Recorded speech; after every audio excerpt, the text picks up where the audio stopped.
अस्सलामुअलैकुम my YouTube family, कैसे हैं आप सब लोग। आप सब लोगों को वेलकम टू किचन एक्सप्लोरर। और आज मैं आप लोगों को बताने जा रही हूँ गन्ने का शरबत, वो भी अपने स्टाइल में।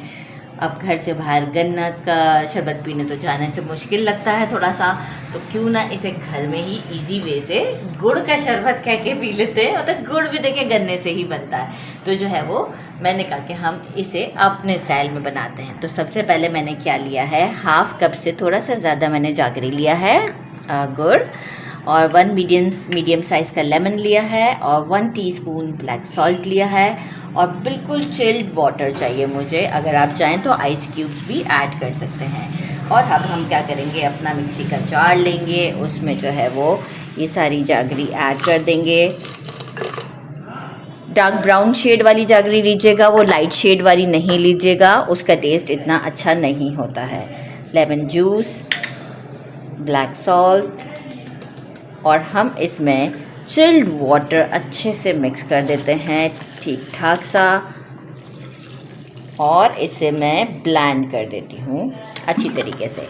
एक ब्लेंड देने के बाद आपको मैं बताती हूँ कि ये किस कंसिस्टेंसी पर है। कंसिस्टेंसी तो डेफिनेटली वाटरी होगी, लेकिन इसका लुक कैसा है। मैंने इसे अच्छे से ब्लेंड कर लिया है, और अब मैं इसे ग्लास में पोर करती हूँ। और आप लुक देख सकते हैं गन्ने के शरबत का किस तरीके का है। अच्छा, छानते हुए डालिएगा, क्योंकि देखें सम टाइम गुड़ में जो है वो थोड़ा सा जो है वो मट्टी होती है, तो इसलिए अगर आप चाहें तो गुड़ को 1 बॉईल करके भी छान के ठंडा करके इसमें यूज़ कर सकते हैं। तो ये हमारा ज़बरदस्त सा गन्ने का शरबत रेडी है, और इसे मैं अभी ट्राई नहीं कर सकती क्योंकि फ़ास्ट में हूँ इस वक्त।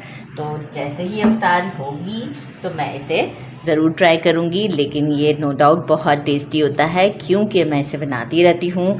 तो आप इसे ज़रूर बनाइएगा। मेरे चैनल को लाइक और सब्सक्राइब करना नहीं भूलिएगा। अपना ख्याल रखिएगा। अल्लाह हाफिज़।